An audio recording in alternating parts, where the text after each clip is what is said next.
Fresh news की सारी खबरें आप तक। भाटी माइंस इलाके में रहने वाले 50 वर्षीय विजेंद्र शर्मा की एक्सीडेंट में हो गया था ब्रेन डेड। 4 लोगों को दी जिंदगी। दिल्ली में इंटीरियर डिजाइनिंग का काम करने वाले 50 वर्षीय विजेंद्र शर्मा लोगों के घरों और ऑफिस को सजाने में माहिर थे। उन्होंने अपने इस हुनर को एक दो नहीं बल्कि कई जगहों पर इंटीरियर डिजाइनर का काम किया, जिसे उनके क्लाइंट द्वारा काफी पसंद भी किया गया। और जहां जहां भी डिजाइनिंग उन्होंने की, वहां पर उनका काम उनकी पहचान के रूप में दर्ज हो गया। लेकिन 30 जनवरी की रात काम से लौटने के दौरान फरीदाबाद में उनके साथ हुए एक दर्दनाक सड़क हादसा हो गया, जिसके बाद उन्हें तुरंत फरीदाबाद के हॉस्पिटल में भर्ती कराया गया, जहां फिर वहां से उन्हें एम्स ट्रॉमा सेंटर ले जाया गया, जहां लाइफ सपोर्ट सिस्टम पर उनकी सांसें तो चल रही थी, लेकिन उनका ब्रेन डेड हो चुका था। वो एक ऐसी नींद में सो चुके थे जिससे वो कभी जागने वाले नहीं थे। ऐसे में डॉक्टरों को विजेंद्र की हालत के बारे में उनके बेटे और रिश्तेदारों को समझाना एक चुनौती थी। लेकिन न तो सिर्फ विजेंद्र के बेटे मिथिलेश ने वास्तविकता को समझते हुए स्वीकारा, बल्कि एक ऐसा साहसी और समझदारी पूर्ण निर्णय लिया कि न सिर्फ उनके फैसले से डॉक्टर उनके कायल हो गए, बल्कि उससे कई जिंदगियां गुलजार हो गई। साथ ही कई परिवारों में खुशियां भी लौट आईं।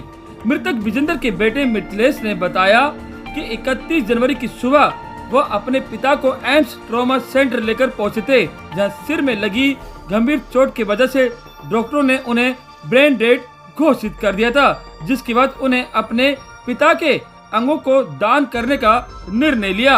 आमतौर पर इस तरह की स्थिति में ऐसे कड़े फैसले लेना काफी कठिन होता है, लेकिन डॉक्टरों के बताने पर उन्होंने इस साहसी निर्णय को लिया और अपने पिता के अंगों को दान कर जहां 4 जिंदगियों को बचाई, तो वहीं उनके पिता की आंखों को सुरक्षित एम्स के नेशनल आई बैंक में रख गया, जिससे भविष्य में कोई जरूरतमंद इंसान उनके पिता की आंखों से इस दुनिया को देख सकेगा। दिल्ली ट्रैफिक पुलिस की सहायता से बनाए गए ग्रीन कॉरिडोर के माध्यम से अलग अलग अस्पतालों में भर्ती मरीजों को जिंदगी मिली। हार्ट को फोर्टिस में भर्ती मरीज को लगाया गया, तो लीवर को ILBS में भर्ती मरीज को प्रत्यारोपित किया गया। वहीं दोनों किडनियों को एम्स और रिसर्च रेफरल अस्पताल में भर्ती मरीजों को प्रत्यारोपित कर उन्हें नई जिंदगी दी गई। इस तरह उन्होंने अपने पिता की मौत के बाद भी उन्हें अलग अलग लोगों में जिंदा रखकर एक अनोखी मिसाल पेश की। शुक्रवार की सुबह मृतक के परिवार वालों से हमने बात की इस मामले पर, तो उनका क्या कहना था सुने आप बाइट। कब की घटना है? वो 30 तारीख को घटना है, सोमवार को, और 31 अमंगल को डेट है। आपके पिताजी दुनिया में नहीं रहे, मेरे मगर आप लोगों ने पिताजी का डोनेट किया है, क्या क्या सर? डोनेट तो बहुत सारे पार्टी शरीर में जितने भी हैं वो सब डोनेट किए हैं। अब नाम क्या लेना है सर, डोनेट तो कर ही दिए हैं ना। मगर आपके पिताजी का नाम तो रहेगा। वो तो रहेगा सर। अब डॉक्टरों ने बोला है कि अब तो पापा जी रहे ही नहीं हैं, अब क्या करोगे तुम? जब जाओगे तुम उनको तो कर ही दोगे, अंतिम संस्कार जो भी करना है वो तो कर ही दोगे। तो किसी को लग जाए तो आप कर लिए, वो बेटर है। हमने अपने फैमिली से पूछा कि ऐसी सी बात है तो क्या करना है। सबसे राय लेके तो जो मैंने डिसीजन उठाया वो मैं सही उठाया, लेकिन चलो मेरे पापा नहीं रहे, मैं किसी में देख सकता हूँ ना कि मेरे पापा जीवित हैं। कितने भाई बहन हैं आप लोग? मैं भाई बहन 2 भाई हैं, एक बहन है, बड़ी बहन है। शादी हो गई? मेरी शादी होगी, मेरे भी एक बच्चे हैं। क्या कहेंगे, जो हुआ वो तो हो ही गया।